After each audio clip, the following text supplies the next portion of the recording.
जय हिंद प्यारे साथियों, वेलकम बैक टू ज्ञान प्रवेश शिवम। स्वागत है आप सभी का आज की इस बहुत ही महत्वपूर्ण खास वीडियो में, क्योंकि साथियों यूपीएससी की ओर से आप सभी छात्रों के लिए एक बहुत बड़ी खुशखबरी निकल कर आ चुकी है। जी हाँ साथियों, हम बात करेंगे यूपीएससी लोअर पीसीएस भर्ती 2026 के बारे में। जैसा कि साथियों हमने अपने टेलीग्राम ग्रुप के माध्यम से आप सभी को बहुत ही पहले बता दिया था कि यूपीएससी काफ़ी सालों बाद लोअर पीसीएस का सम्मिलित विज्ञापन निकालने जा रहा है 2000 से अधिक पदों पर। तो साथियों आज फाइनली 2285 प्लस पदों पर नोटिफिकेशन आपका जारी कर दिया गया है यूपीएससी लोअर पीसीएस का। तो पूरे नोटिफिकेशन के माध्यम से आज हम जानेंगे कि कौन कौन सी उसमें पोस्ट रहने वाली हैं, उसमें एज क्वालिफ़िकेशन क्या रहेगी, एग्ज़ाम कब होगा, सिलेबस क्या रहेगा, सिलेक्शन प्रोसेस क्या रहेगा, पैट 2025 में कौन से छात्र इसमें आवेदन कर पाएंगे, ऑनलाइन फॉर्म की डेट कब से कब तक रहने वाली है। संपूर्ण जानकारी भर्ती की आपको आज इस वीडियो में मिलने वाली है। तो हमारे जितने भी साथी यूपीएससी पैट 2025 के माध्यम से ये वाला एग्ज़ाम देने वाले हैं, उन सभी के लिए वीडियो बहुत ही ज़्यादा खास होने वाला है। तो साथियों वीडियो के साथ आपको अंत तक बने रहना है, और जो साथी चैनल पर नए आए हों चैनल को सब्सक्राइब ज़रूर कर लें और बेल आइकन को प्रेस कर लें, ताकि यूपीएससी से आने वाली हर एक भर्ती की कंप्लीट जानकारी और महत्वपूर्ण पर्पल की अपडेट आपको सबसे पहले मिल सके। तो आइए साथियों यूपीएससी द्वारा जारी किया गया ऑफिशियल लोअर पीसीएस का विज्ञापन देखते हैं, और पॉइंट बाय पॉइंट आपको सारी महत्वपूर्ण चीज़ें बिल्कुल लाइन से बताता हूँ, बिल्कुल ध्यान से देखते चलिएगा। तो साथियों ये रहा फाइनली यूपीएससी द्वारा जारी किया गया लोअर पीसीएस का विज्ञापन 2026। देख सकते हैं सम्मिलित अवर अधीनस्थ सेवा स्नातक स्तरीय मुख्य परीक्षा विज्ञापन संख्या 07 परीक्षा 2026। विज्ञापन के प्रकाशन की तिथि आज की है 30 मार्च 2026, आप सभी देख सकते हैं। और लास्ट बार ये भर्ती साथियों 2019 में आई थी, और 2019 के बाद डायरेक्ट 2026 में आप सभी को देखने को मिली है। तो साथियों महत्वपूर्ण चीज़ों की पूरी बात करेंगे। सबसे पहले देखेंगे आपके ऑनलाइन फॉर्म कब से भरे जाएंगे। तो सबसे पहले देख सकते हैं ऑनलाइन फॉर्म आवेदन शुल्क जमा होने की प्रारंभ तिथि है 29 मई 2026। 29 मई से आप सभी के फॉर्म स्टार्ट हो जाएंगे, और आवेदन शुल्क और आवेदन सबमिट करने की लास्ट डेट रहेगी 18 जून 2026, और संशोधन की लास्ट डेट रहेगी 25 जून 2026। तो साथियों ये तो है आपकी महत्वपूर्ण डेट। इसके बाद में अब बात कर लेते हैं पदों की भर्ती के बारे में। तो यूपीएससी उत्तर प्रदेश अधीनस्थ सेवा चयन आयोग लखनऊ विज्ञापन संख्या 07 परीक्षा 2026 सम्मिलित अवर अधीनस्थ सेवा स्नातक स्तरीय मुख्य परीक्षा। इसके अंतर्गत विभिन्न विभागों के कुल 2285 पदों पर चयन हेतु भारत के नागरिकों से ऑनलाइन आवेदन आमंत्रित किए गए हैं। अब साथियों इसमें क्या होगा, प्रारंभिक अर्हता परीक्षा 2025 पैट 2025 के माध्यम से आप ये फॉर्म भर सकते हैं, और नॉर्मलाइज स्कोर के आधार पर मेरिट के अनुसार आपको शॉर्टलिस्ट किया जाएगा मुख्य परीक्षा के लिए। इसके बाद अगला पॉइंट देख लेते हैं। ये तो आपका ऑनलाइन आवेदन का हो गया। ऑनलाइन आवेदन के बाद हो जाएगा आपका फ़ीस देख लेंगे। फ़ीस वही हर कैटेगरी के लिए आपका 25 रुपये रहेगी। इसके बाद साथियों नॉर्मलाइज स्कोर के आधार पर यदि आप शॉर्ट लिस्ट होते हैं तब आपकी शॉर्ट लिस्ट मुख्य एग्ज़ाम के लिए फ़ीस लगेगी 185 प्लस 50 रुपये। ये आपको एडमिट कार्ड डाउनलोड करने से पहले आपको देनी होगी। इसके बाद आप फॉर्म में यहाँ पर कंप्लीट कर लेंगे। फॉर्म संबंधी ये सारे निर्देश दिए गए। अब देख लीजिए साथियों पूरे पदों के बारे में जानकारी। तो कुल 2285 पदों के सापेक्ष पूरा आरक्षण सहित पूरी सारी चीज़ें दी गई हैं। तो पहला आप यहाँ पर देख सकते हैं विभाग का नाम, पदनाम, लेवल, ग्रेड पे, और यहाँ पर general OBC SC ST WS वगैरह सारी दिए गए हैं। तो सबसे पहले साथियों इसमें हम देखेंगे, पहला है निदेशालय कोषागार उत्तर प्रदेश। इसमें सहायक कोषागार लेखाकार के पद हैं, जो कि लेवल 5 2800 ग्रेड पे की वैकेंसी है। टोटल 278 जनरल के लिए, और SC ST OBC EWS total 548 पद हैं सहायक कोषागार लेखाकार के। अगला है सहकारी समिति एवं पंचायत लेखा परीक्षा। इसमें लेखा परीक्षक के टोटल 419 पद हैं। जनरल OBC SC ST आप यहाँ पर देख सकते हैं, लेवल आपका वही 5 है 2800 ग्रेड पे। इसके बाद तीसरा रहेगा आपका राज्य कृषि उत्पादन मंडी परिषद की। इसमें अमीन और नीलामकर्ता के पद हैं, जो कि लेवल 5 2800 ग्रेड पे के पद हैं। टोटल 323 पद हैं। बाकी जनरल के लिए 149, अनुसूचित जाति 165 और अनुसूचित जनजाति 1, अन्य पिछड़ा वर्ग 76, EWS के 32। आगे देखेंगे नगर निकाय निदेशालय उत्तर प्रदेश, अधिशासी अधिकारी के पद हैं ये आपके नगर पालिका की। ये आपका लेवल 6 4200 ग्रेड पे की वैकेंसी है। टोटल 238 पद हैं। जनरल के लिए 109 और बाकी OBC SC ST EWS के लिए सारे पद यहाँ पर आपके सामने दिए गए हैं। इसके अलावा अगला विभाग है राज्य कृषि उत्पादन मंडी परिषद उत्तर प्रदेश। इसमें लिपिक, सह टैंकड़, रोकड़िया, सह लिपिक और लेखा लिपिक के पद हैं जो कि लेवल 4 यानी कि 2400 ग्रेड पे के पद हैं। टोटल वैकेंसी है 229। General, SC ST OBC EWS पद आपके दिए गए हैं। अगला विभाग है कार्यालय चकबंदी आयुक्त उत्तर प्रदेश। इसमें आपकी सहायक चकबंदी अधिकारी और सहायक आयातीकरण अधिकारी लेवल 6 4200 ग्रेड पे की आपकी वैकेंसी है। टोटल पद है 168। बाकी श्रेणी वाइज पद आप यहाँ पर देख सकते हैं। इसके बाद अगला है जो आपका विभाग उद्योग एवं उद्यम प्रोत्साहन निदेशालय उत्तर प्रदेश। इसमें सहायक प्रबंधक यानी असिस्टेंट मैनेजर का पोस्ट है लेवल 6 4200 ग्रेड पे की। टोटल 134 पोस्ट यहाँ पर रहने वाली हैं। अगला विभाग रहेगा आपका उद्योग उद्यम निदेशालय। इसमें सहायक प्रबंधक, इसमें साथियों ये आपका आरक्षण दिया गया है, बाकी पोस्ट आपकी पूरी हो चुकी हैं। तो ये तो थे आपकी पोस्ट की जानकारी। अब इनके बारे में क्या इनकी शैक्षिक योग्यता है, कौन लोग इसका फॉर्म भर पाएंगे, वो मैं आपको नीचे बताने वाला हूँ। और सिलेबस क्या रहेगा, एग्ज़ाम पैटर्न क्या रहेगा, सारी चीज़ें आपको मैं बता देता हूँ। तो अब आते हैं अनिवार्य शैक्षिक अर्हता कि इसमें आपको ग्रेजुएशन में क्या चाहिए। तो देखिए जो पहला पद है आपका सहायक कोषागार लेखाकार, तो इसमें आपको क्या चाहिए, इसमें सहायक कोषागार लेखाकार के पद पर सीधी भर्ती हेतु अभ्यर्थी के पास भारत में विधि द्वारा स्थापित किसी विश्वविद्यालय से स्नातक उपाधि या उसके समकक्ष कोई अर्हता होनी चाहिए। तो साथियों इसमें आप नॉर्मल ग्रेजुएशन इसमें आपको चाहिए। इसके अलावा अधिमानी अर्हता में आपको प्रादेशिक सेना में 2 वर्ष की अवधि और राष्ट्रीय कैडेट कोर में B प्रमाण पत्र, ये आपको ज़रूरी नहीं है। इसमें सिंपल ग्रेजुएशन की आपकी वैकेंसी रहने वाली है सहायक कोषागार लेखाकार की। अगला पोस्ट है आपका लेखा परीक्षक का।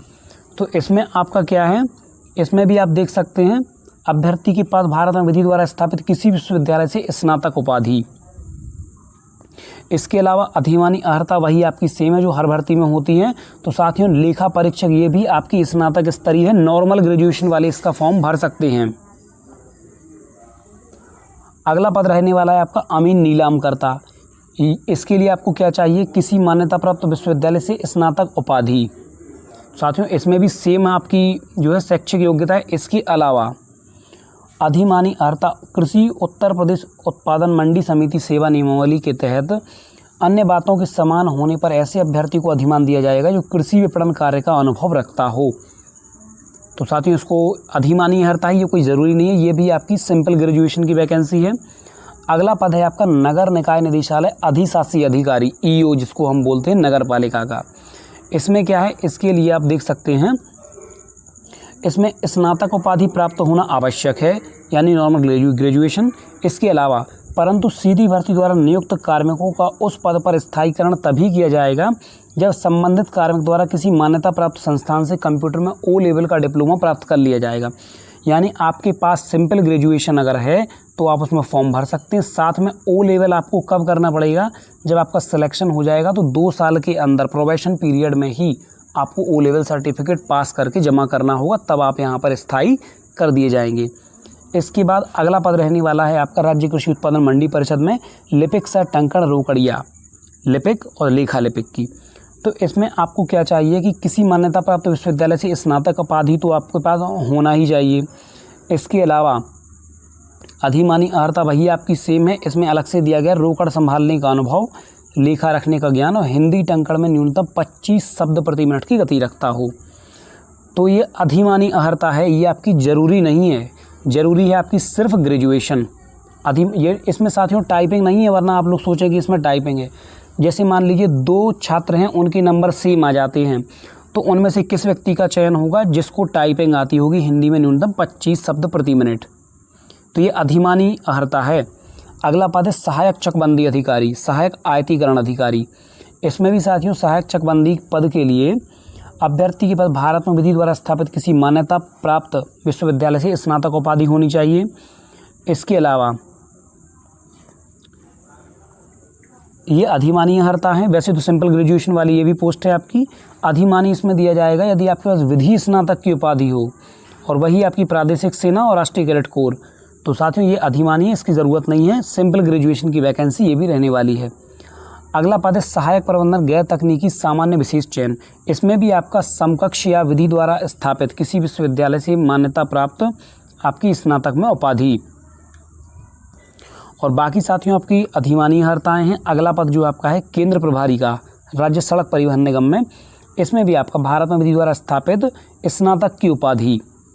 और इसके अलावा स्नातक की उपाधि या राज्य सरकार द्वारा मान्यता प्राप्त उसकी समकक्ष उपाधि तथा देवनागरी लिपि में हिंदी का कार्य साधक ज्ञान अपेक्षित है। तो साथियों इसमें देखिए ये अधिमानी नहीं है, इसमें आपको ग्रेजुएशन तो चाहिए ही चाहिए, साथ में आपको हिंदी का कार्य साधक ज्ञान होना देवनागरी लिपि में आवश्यक है। तो ये तो हो गई आपकी इन पदों की। अगला है आपका जिला सहायक प्रतिरक्षण अधिकारी। तो इसमें क्या है, माध्यमिक शिक्षा परिषद उत्तर प्रदेश की इंटरमीडिएट परीक्षा विज्ञान तथा गणित विषय के साथ उत्तीर्ण की हो तथा किसी मान्यता प्राप्त विश्वविद्यालय से स्नातक उपाधि प्राप्त की हो। ठीक है, ये भी हो जाएगा। इसमें साथियों जो साइंस के स्टूडेंट्स हैं, जिन लोगों ने इंटरमीडिएट की परीक्षा विज्ञान तथा गणित विषय के साथ उत्तीर्ण की हो, वही लोग इसमें अप्लाई कर पाएंगे। यानी कि जो पीसीएम से इंटर की होगी उसके बाद ग्रेजुएशन, वो लोग इसका फॉर्म भर पाएंगे। इसमें बायोलॉजी वाले फॉर्म नहीं भर पाएंगे, बीए आर्ट साइड वाले फॉर्म नहीं भर पाएंगे, कॉमर्स वाले फॉर्म नहीं भर पाएंगे।